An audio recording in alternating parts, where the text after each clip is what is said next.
मेरे YouTube channel पर आप लोगों का स्वागत है। जो इस चैनल पर नए हैं कृपया लाइक और सब्सक्राइब जरूर कर लीजिएगा और हाँ बेल आइकन को प्रेस करना मत भूलिएगा ताकि आप लोगों को नए वीडियो का नोटिफिकेशन मिलता रहे। आज मैं आप लोगों के लिए लेकर आए हैं पीरियोडिक टेबल से कुछ महत्वपूर्ण क्वेश्चन, जिसे देखना ना भूलिएगा क्योंकि एग्ज़ाम के व्यू से यह चैप्टर जो है सो इम्पॉर्टेंट है, इसीलिए इसे बिना स्किप किए हुए एंड तक जरूर देखिएगा। ओके, तो चलते हैं यहाँ पे चैप्टर, यहाँ पे पीरियोडिक टेबल है।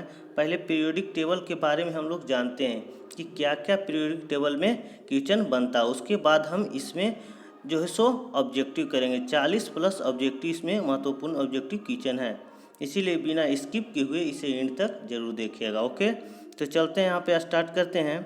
यहाँ पे हमारे लोग स्टार्ट करते हैं। यहाँ पे आप लोगों को एक पीरियोडिक टेबल दिख रहा होगा जो मोस्ले का पीरियोडिक टेबल है। ये जो पीरियोडिक टेबल है ये परमाणु क्रमांक यानी कि परमाणु संख्या पे आधारित है। ओके, लेकिन सबसे पहले जो पीरियोडिक टेबल का जो आधार बनाए थे वो बनाए थे मेंडलीव। कौन बनाए थे जी? मेंडलीव। उसमें जो था सो 7 आवर्त था। ओके, और 9 वर्ग था। कितने था जी?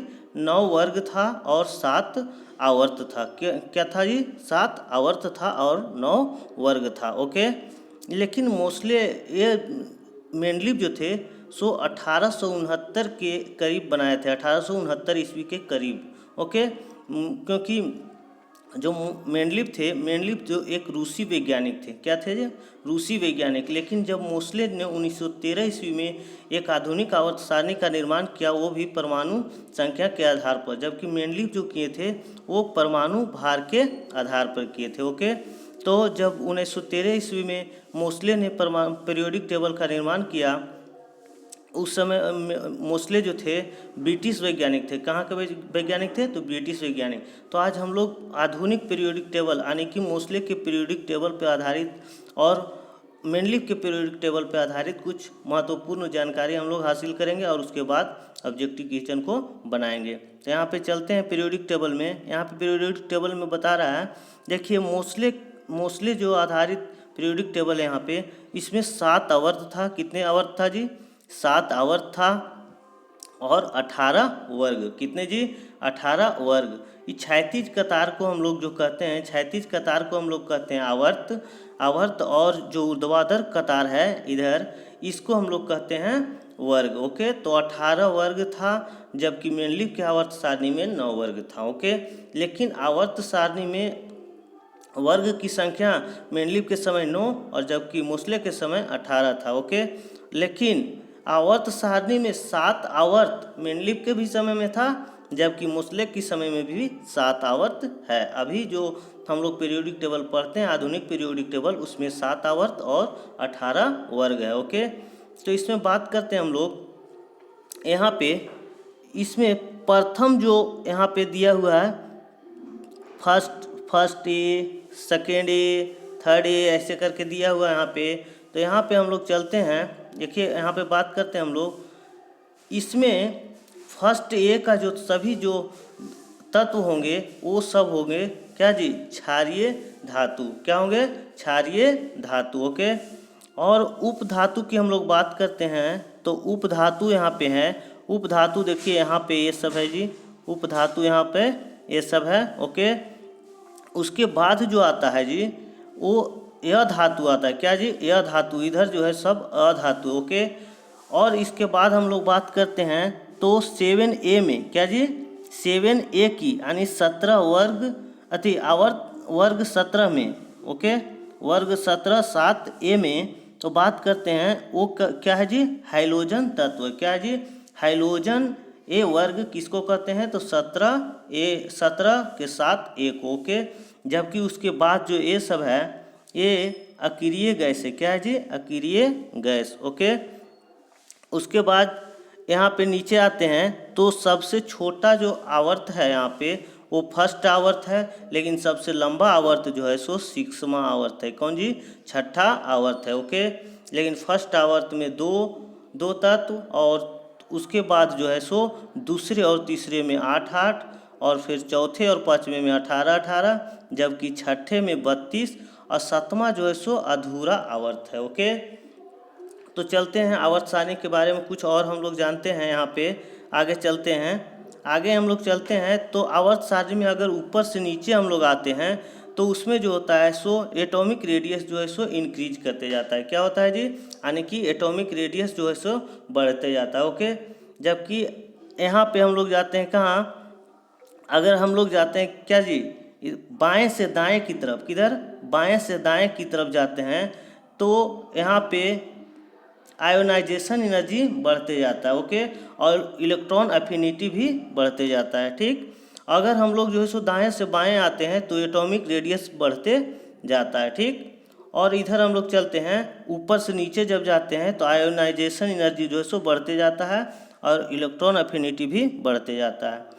यहाँ पे हम लोग देखिए लिख दिए थे कि आवर्त सारणी में जो है सो दीर्घ रूप, इस आधुनिक आवर्त सारणी को हम लोग दीर्घ रूप के नाम से भी जानते हैं। ओके, इसमें 18 गो वर्ग है और 7 आवर्त है। उस 18 वर्ग को हम लोग समूह भी कहते हैं और 7 आवर्त को पीरियड भी कहते हैं या ग्रुप कहते हैं वर्ग को। ओके, तो मेंडलीव जो थे कहाँ के वैज्ञानिक थे, मेंडलीव रूस के वैज्ञानिक थे जो 1869 में पीरियोडिक टेबल फाउंड किए थे, जबकि मोस्ले जो थे एक ब्रिटिश वैज्ञानिक थे, ये 1913 ईस्वी में क्या किए थे जी, पीरियोडिक टेबल फाउंड किए थे। ओके, तो मेंडलीव का आवर्त सारणी जो था परमाणु द्रव्यमान पर था, जबकि मोस्ले की आवर्त सारणी जो था वो था क्या जी, पीरियोडिक टेबल, वो था परमाणु क्रमांक पे। ओके, चलते हैं आगे, बताते हैं इसमें। आगे है कि किसी एक वर्ग के सभी तत्वों के परमाणुओं की सबसे बाहरी कक्षा में इलेक्ट्रॉनों की संख्या, संयोजकता, इलेक्ट्रॉन जिसके कहते हैं, समान होती है। किसी भी वर्ग में इलेक्ट्रॉन, बाहरी कक्षा में जो इलेक्ट्रॉन होगा वो सभी तत्व के जो है सो समान होंगे। ओके, इस कारण किसी एक वर्ग के सभी तत्वों के मुख्य गुण समान होते हैं। ओके, यहाँ पे हल्का धातु की बात करते हैं तो वर्ग ए और वर्ग 1 वर्ग 2 जो है सो हल्के धातु के क्रम में आते हैं। ओके, जबकि अल्कली धातु में आते हैं तो वर्ग ए 1 और अल्कलाइन मृदा धातु के बारे में करते हैं तो वर्ग 2 आता है। ओके, भारी धातु या संक्रमण धातु में जो है सो वर्ग 3, 4, 5, 6, 7, 8, 9, 10, 11 एंड 12, यानी कि 3, 4, 5, 6, 7, 8, 9, 10, 11 और 12, ये सब जो है सो संक्रमण धातुओं में आते हैं। ओके, ये वर्ग जो है सो संक्रमण धातुओं में आते हैं। जबकि अधातुओं की हम लोग बात करते हैं तो अधातुओं का वर्ग जो है सो 13 है, 14 है, 15 है, 16 और 17। ओके, 17 को जो है सो हम लोग हाइड्रोजन भी बोलते हैं। ओके, जबकि अक्रिय गैस जो है सो वर्ग 18 में, कितने में जी, वर्ग 18 में। ओके, आगे चलते हैं। यहाँ पे आगे है संयोजकता, इलेक्ट्रॉनों के आधार पर तत्वों को 4 खंडों में बांटा गया था। कितने खंडों में, 4 खंडों में, वो भी कौन कौन में, तो एस, पी, डी और एफ। हम लोग यहाँ पे के एल एम एन की बात करते हैं, के एल एम और एन, के एल एम एन की बात करते हैं।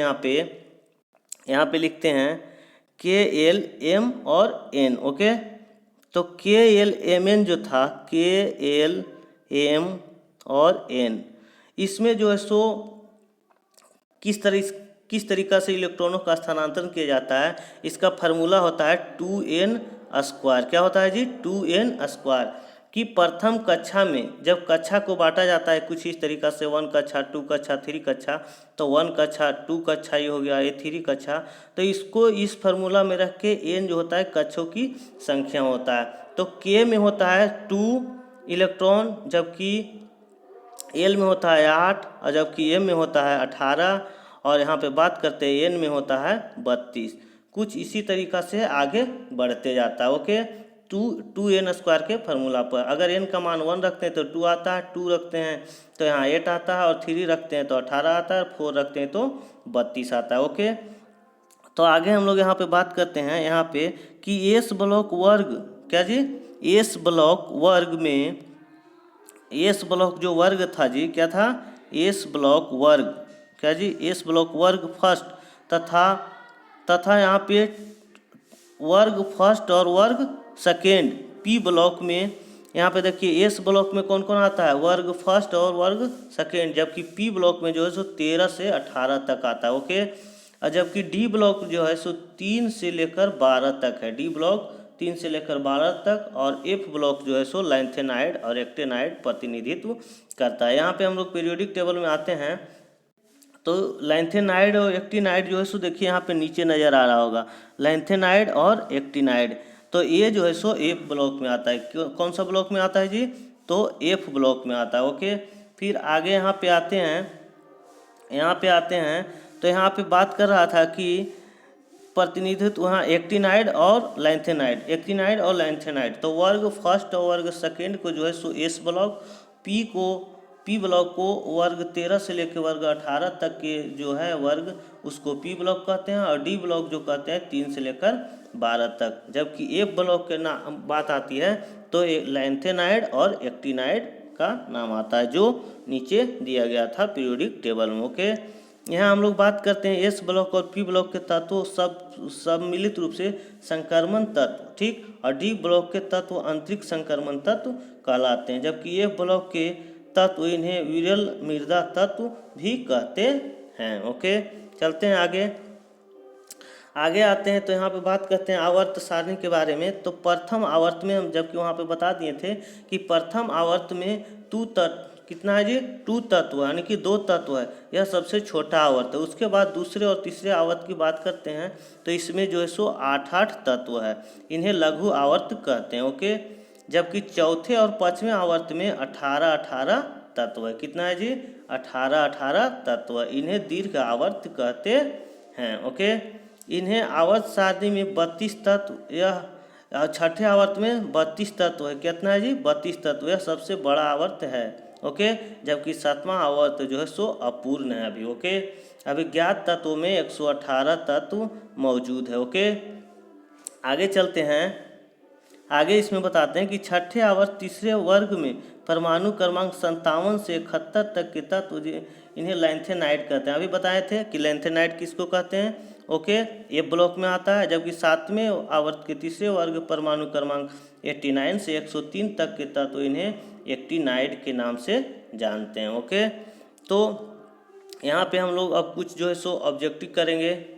ओके, यहाँ पे देखते हैं कि ऑब्जेक्टिव इसमें किस प्रकार से आते हैं। लेकिन इससे पहले मैं एक बात और बता देता हूँ, जो 2n² जो बताए थे उसका उपयोग कैसे करेंगे जी? तो वो प्रथम कक्षा, दूसरा कक्षा, तीसरा कक्षा। ओके, तो कुछ इस तरीका से जो है सो कक्षा का निर्माण किया जाता है।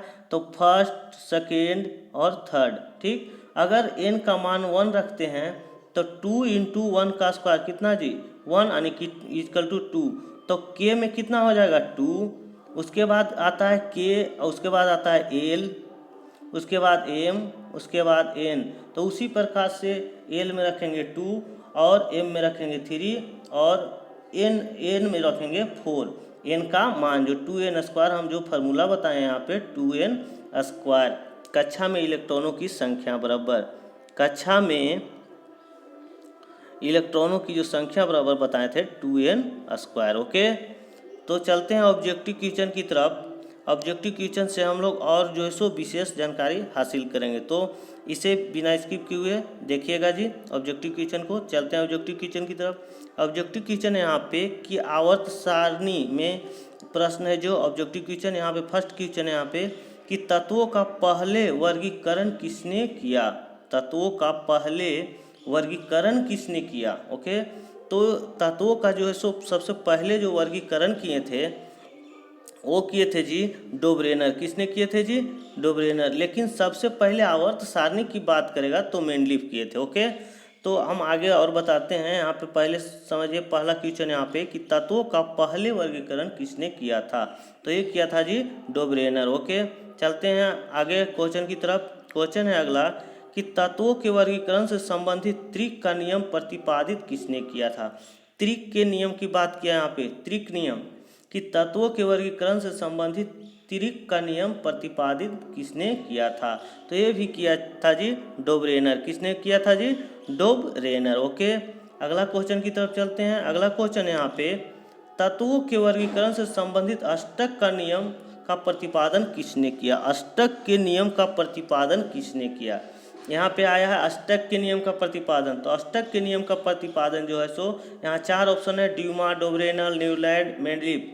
तो इसका जो आंसर हो जाएगा ऑप्शन सी न्यूलैंड हो जाएगा। न्यूलैंड ने ही अष्टक के नियम का प्रतिपादन किया। ओके, अगला क्वेश्चन है यहाँ पे अगला क्वेश्चन है, यदि तत्वों को बढ़ते परमाणु भारों के क्रम में लिखा जाए तो हर 8वां तत्व अपने से पहले तत्व के समान गुण वाला होगा। यह नियम किसका था जी?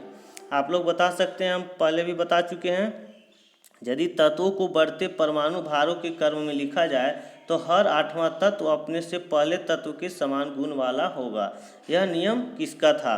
तो यह नियम जो था जी, किसका था? यह नियम न्यूलैंड का था। किसका था जी? न्यूलैंड के अष्टक नियम था, उसी को कहा जाता था अष्टक नियम। तो यहाँ ऑप्शन डी हो जाएगा। क्या हो जाएगा जी? ऑप्शन डी, न्यूलैंड के अष्टक नियम। अगला क्वेश्चन है यहाँ पे कि तत्वों के भौतिक और रासायनिक गुण उनके परमाणु भारों के आवर्त फलन होते। यह नियम किसने दिया था जी? तत्वों के भौतिक और रासायनिक गुण उनके परमाणु भारों के आवर्त फलन होते हैं। यह नियम किसने दिया था? तो ये दिए हैं जी मेंडलीव। किसने दिया था जी? मेंडलीव के आवर्त सारणी में जो सो परमाणु तत्वों को भौतिक परमाणु भारों के आधार पर सजाया गया था। ओके, तो अगला क्वेश्चन की तरफ चलते हैं। अगला क्वेश्चन है यहाँ पे, मेंडलीव के अनुसार तत्वों के गुण आवर्ती फलन थे। देखिए यहाँ पे बात कर रहा है तत्वों के गुण आवर्ती फलन थे, यानी कि वो जो तत्वों को सजाए थे आवर्त सारणी में, तो किस आधार पर सजाए थे? ऑप्शन है परमाणु भार के आधार पे, परमाणु आयतन के आधार पे, परमाणु संख्या के आधार पे, परमाणु घनत्व के आधार पे। तो ये सजाए थे जी परमाणु भार के आधार पे, मेंडलीव परमाणु भार के आधार पे, जबकि मोस्ले जो सजाए थे वो परमाणु क्रमांक के आधार पे। ये 1869 ईस्वी में फाउंड किए थे, जबकि मोस्ले जो फाउंड किए 1913 ईस्वी में पीरियोडिक टेबल का। ओके, चलते हैं अगला क्वेश्चन की तरफ। अगला क्वेश्चन है यहाँ पे, किस वैज्ञानिक ने सर्वप्रथम आवर्त सारणी का निर्माण किया? किस वैज्ञानिक ने सर्वप्रथम आवर्त सारणी का निर्माण किया? यहाँ 4 ऑप्शन है, मोस्ले, मेंडलीव, डाल्टन, रदरफोर्ड। तो इस 4 ऑप्शन में हमको आंसर चूज करना है, तो इसका आंसर हो जाएगा मेंडलीव। क्या होगा जी? मेंडलीव। पहले भी हम बता चुके हैं। ओके, चलते हैं अगला क्वेश्चन की तरफ। अगला क्वेश्चन है, आधुनिक आवर्त नियम किसने प्रतिपादित किया? आधुनिक आवर्त नियम। ओके, आधुनिक आवर्त नियम की बात कर रहा है जी। तो आधुनिक आवर्त नियम किसने प्रतिपादित किया? तो यहाँ 4 ऑप्शन है, न्यूलैंड्स ने, डोब्रेनर ने, मेंडलीव ने या मोस्ले ने। तो यहाँ ऑप्शन हो जाएगा 4। कौन सा जी? मोस्ले ने आधुनिक आवर्त सारणी के नियम का प्रतिपादन किया परमाणु के बढ़ते क्रमांक के अनुसार। ओके, तत्वों के बढ़ते क्रमांक के अनुसार। चलते हैं आगे क्वेश्चन की तरफ। आगे क्वेश्चन है, मेंडलीव की आवर्त सारणी में तत्वों के वर्गीकरण का आधार था, यानी कि मेंडलीव की आवर्त सारणी में तत्वों के वर्गीकरण का आधार क्या था? अभी पीछे बात किए थे। तो यहाँ 4 ऑप्शन है, परमाणु द्रव्यमान, परमाणु संख्या, परमाणु आयतन, परमाणु घनत्व। तो इसका आंसर क्या हो जाएगा जी? इसका आंसर हो जाएगा परमाणु द्रव्यमान, क्योंकि मेंडलीव जो थे अपने आवर्त सारणी में तत्वों को परमाणु द्रव्यमान के बढ़ते क्रम में सजाया गया था। ओके, आगे चलते हैं क्वेश्चन की तरफ। आधुनिक आवर्त सारणी में तत्वों के वर्गीकरण का आधार क्या है? आधुनिक आवर्त सारणी की बात किया, आधुनिक आवर्त सारणी में तत्वों के वर्गीकरण का आधार क्या है? तो 4 ऑप्शन है, परमाणु क्रमांक, परमाणु द्रव्यमान, परमाणु आयतन और परमाणु घनत्व। तो ये क्या हो जाएगा जी? Option A. ये जो मोस्ले सजाए थे आधुनिक आवर्त सारणी को, वो बढ़ते हुए परमाणु क्रमांक के आधार पे सजाए थे। ओके, तो ऑप्शन ए परमाणु क्रमांक। ओके, अगला क्वेश्चन है यहाँ पे कि आवर्ती सारणी में उदग्र स्तंभों को क्या कहते हैं? अभी बताए थे वहाँ पे फिगर के साथ, पीरियोडिक टेबल के साथ, कि आवर्त सारणी में उदग्र स्तंभों को क्या कहते हैं? उदग्र स्तंभों को हम लोग क्या कहते हैं जी? वर्ग। जबकि क्षैतिज स्तंभों को, क्षैतिज कतार को आवर्त कहते हैं। क्या कहते हैं? आवर्त। तो चलते हैं अगला क्वेश्चन है यहाँ पे, आवर्त सारणी में क्षैतिज स्तंभों को क्या कहते हैं? क्वेश्चन आ गया, अभी बताएं पीछे कि आवर्त सारणी में क्षैतिज स्तंभों को क्या कहते हैं? तो क्या कहते हैं जी? आवर्त कहते हैं। ओके, और जबकि ऊर्ध्वाधर स्तंभों को क्या कहते हैं? तो वर्ग कहते हैं। ओके, चलते हैं अगला क्वेश्चन की तरफ। अगला क्वेश्चन है, आधुनिक आवर्त सारणी में वर्गों की कुल संख्या कितनी है? अभी पीछे हम बताए थे, वो भी पीरियोडिक टेबल के साथ, कि आधुनिक आवर्त सारणी में जो है सो वर्गों की कुल संख्या जो है सो 18 है। कितनी है जी? 18। जबकि आवर्त की संख्या की बात किए थे हम लोग, आवर्त की संख्या के, तो वहाँ पे कितना था जी?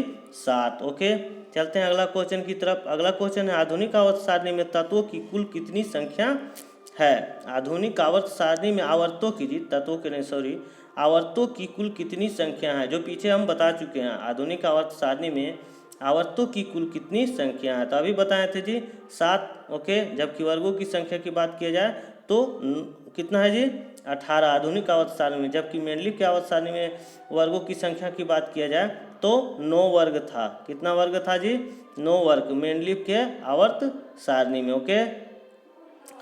जबकि यहाँ पे मोस्ले की आवर्त सारणी की हम लोग बात कर रहे हैं तो उसमें आवर्त सारणी में 7 आवर्त और 18 वर्ग हैं, ओके। जबकि मेंडलीव की आवर्त सारणी में 9 वर्ग और 7 आवर्त था, ओके। चलते हैं अगला क्वेश्चन की तरफ। अगला क्वेश्चन है यहाँ पे आधुनिक आवर्त सारणी में तत्वों को व्यवस्थित किया गया है घटते हुए परमाणु भार पे, बढ़ते हुए परमाणु भार पे, बढ़ते हुए परमाणु आयतन में, बढ़ते हुए परमाणु संख्या पर। तो ये क्या हो जाएगा ऑप्शन 4, क्या हो जाएगा जी बढ़ते हुए परमाणु संख्या में, ओके। अगला क्वेश्चन है कि आधुनिक आवर्त नियम के प्रवर्तक कौन थे। यहाँ 4 ऑप्शन है जी मोस्ले, मेंडलीव, एवोगाड्रो और डाल्टन। ये बता चुके हैं पीछे क्वेश्चन में भी कि आधुनिक आवर्त के नियम के प्रवर्तक जो थे वो मोस्ले थे, ओके। कौन थे जी मोस्ले। आगे क्वेश्चन की तरफ चलते हैं। यहाँ पे क्वेश्चन है तत्वों के आवर्त सारणी का जनक कौन है। तत्वों के आवर्त सारणी का जनक कौन है। यहाँ 4 ऑप्शन है Johannes van der Waals, Johann Weyer, Alfred Nobel, Dmitri Mendeleev. तो यहाँ क्या हो जाएगा जी सबसे पहले आवर्त सारणी किसने विकसित किया था। तो ये किए थे मेंडलीव। मेंडलीव कहाँ के वैज्ञानिक थे तो रूस के, ओके। 1869 ईस्वी में उन्होंने पीरियोडिक टेबल फाउंड किए थे, ओके। ऑप्शन यहाँ पे हो जाएगा डी, ओके। चलते हैं अगला क्वेश्चन की तरफ। अगला क्वेश्चन है यहाँ पे कि आवर्त सारणी का लंबा रूप निर्भर करता है परमाणु के आकार पर, परमाणु के द्रव्यमान पर, परमाणु संख्या पर, विद्युत ऋणात्मकता पर। यानी कि कहने का मतलब लंबा रूप यानी कि आधुनिक पीरियोडिक टेबल जो है आधुनिक आवर्त सारणी किस पे निर्भर करता है। एक क्या करता है जी परमाणु संख्या पे, ओके।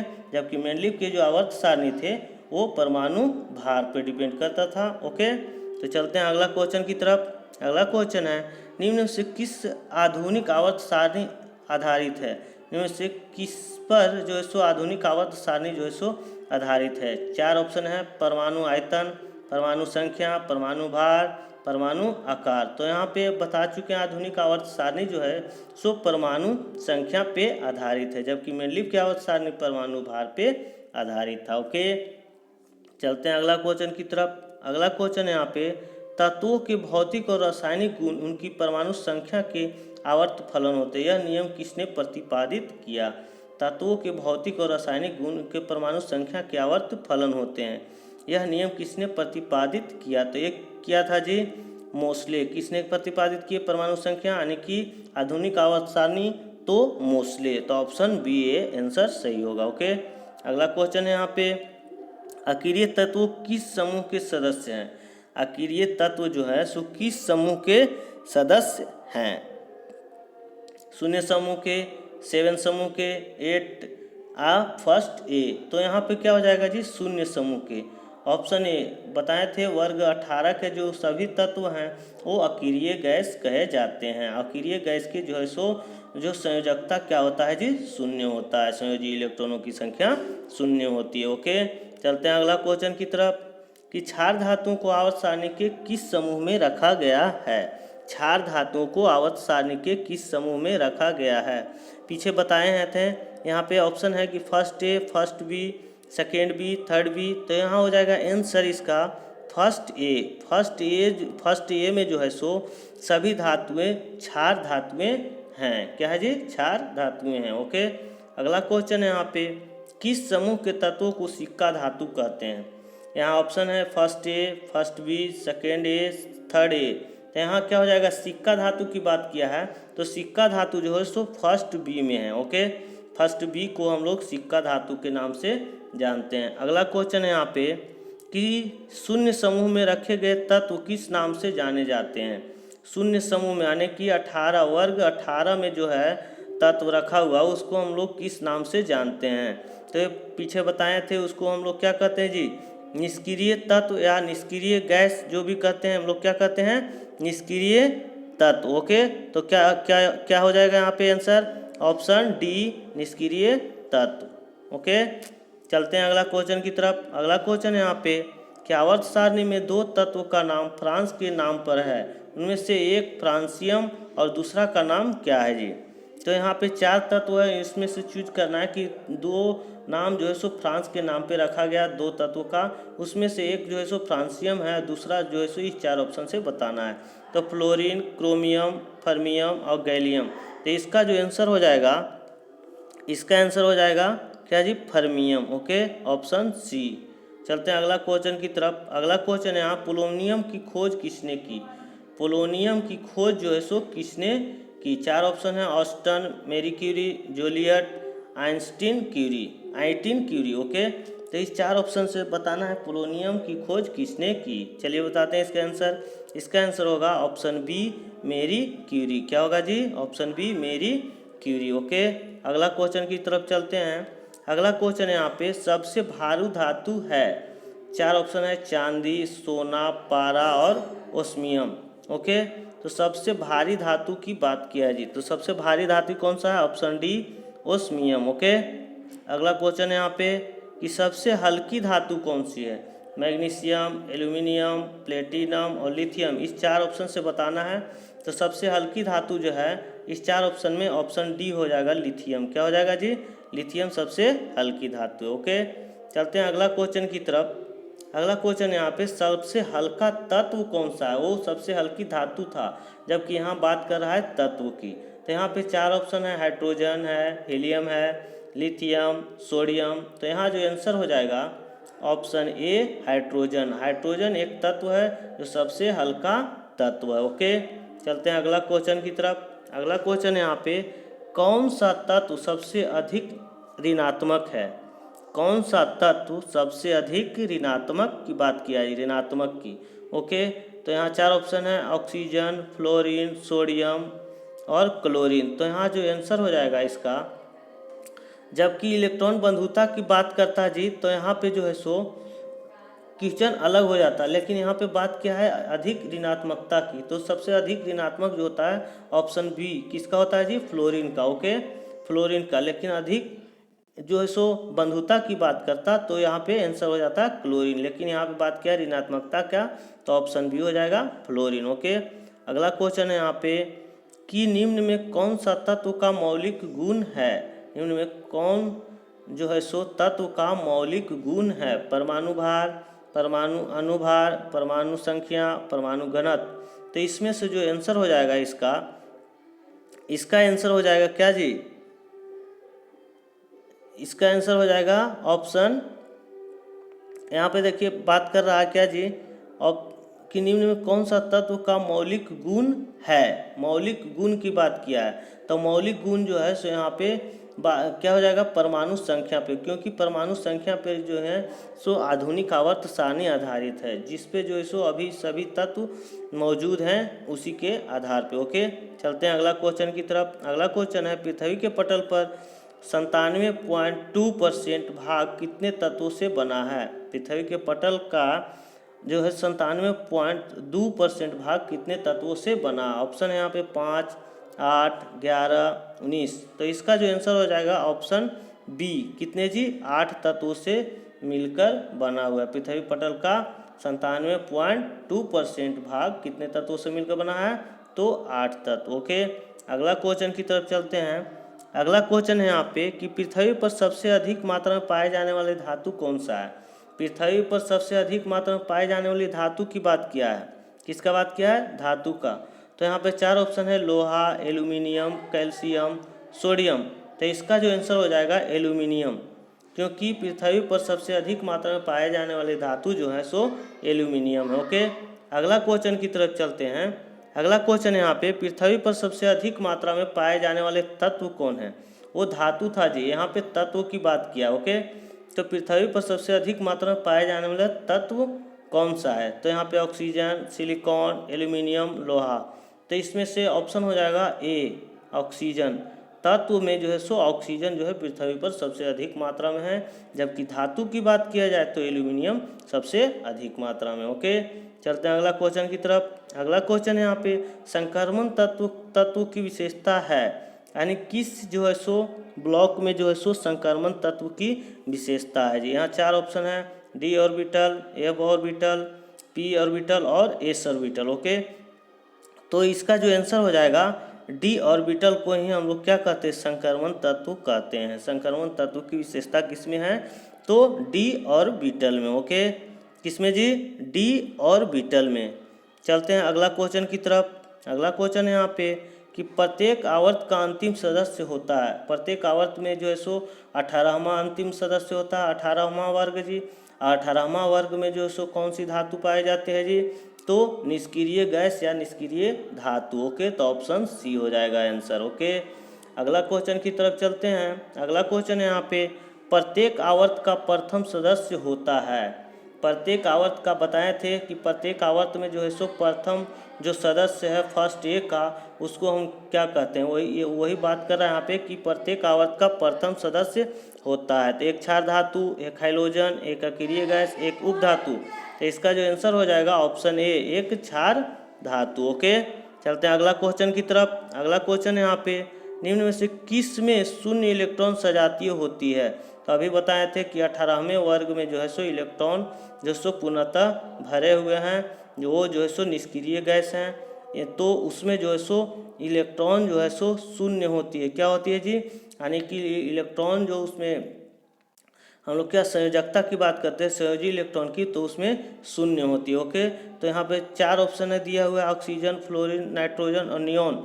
तो इसमें से कौन जो है सो फ्लोरीन है, कौन सा यहाँ पे जो है सो निष्क्रिय गैस है, वही जो होगा सो शून्य इलेक्ट्रॉन सजातीय होती है। तो यहाँ जो नियॉन जो है सो एक निष्क्रिय गैस है। ओके, क्या है जी, निष्क्रिय गैस। तो यहाँ ऑप्शन डी नियॉन हो जाएगा। ओके, चलते हैं अगला क्वेश्चन की तरफ। अगला क्वेश्चन है यहाँ पे कि तीसरे और चौथे समूह के ऑक्साइड का सामान्य गुणधर्म क्या है। तीसरे और चौथे समूह के ऑक्साइड का सामान्य गुणधर्म बेसिक, एसिड, बेसिक और एसिड और उदासीन। तो इसमें से हो जाएगा तीसरे और चौथे समूह के जो तत्व हैं वो ऑक्साइड का सामान्य गुणधर्म क्या है जी, तो बेसिक और एसिडिक है। क्या है जी, बेसिक और एसिडिक। ओके, अगला क्वेश्चन की तरफ चलते हैं। अगला क्वेश्चन है यहाँ पे कि आवर्त सारणी के दूसरे आवर्त में तत्वों की संख्या कितनी है। आवर्त सारणी के दूसरे आवर्त की बात किया है, तो जबकि दूसरा और तीसरा में बराबर है और 4 और 5 में बराबर है। ओके, जबकि पहला में जो है सो 2 और दूसरा तीसरा में 8 और इसमें जो है सो 18 और 6 में जो है सो 32, जबकि 7 जो है सो अपूर्ण है। ओके जी, तो इसमें बात किया दूसरे के, तो ऑप्शन क्या हो जाएगा, ऑप्शन बी क्या हो जाएगा जी, 8 तत्व मौजूद हैं। ओके, चलते हैं अगला क्वेश्चन की तरफ। अगला क्वेश्चन यहाँ पे आधुनिक आवर्त सारणी के 5वें आवर्त में कितने तत्व हैं। तो अभी पीछे बताए थे कि 4 और 5 की अगर बात किया जाए तो उसमें 18 तत्व। ओके, तो इसमें ऑप्शन सी हो जाएगा 18 तत्व, जबकि 6 की बात करते हैं तो 32 और जबकि 7 जो है सो अपूर्ण है। ओके, तो आज अगर ये वीडियो आप लोगों को अच्छा लगा होगा तो प्लीज़ लाइक और शेयर ज़रूर कीजिएगा। मैं इसी तरह का वीडियो अपलोड करता रहता हूँ। Okay, thanks. मैं फिर से मिलूँगा अगले वीडियो में, तब तक के लिए जय हिंद।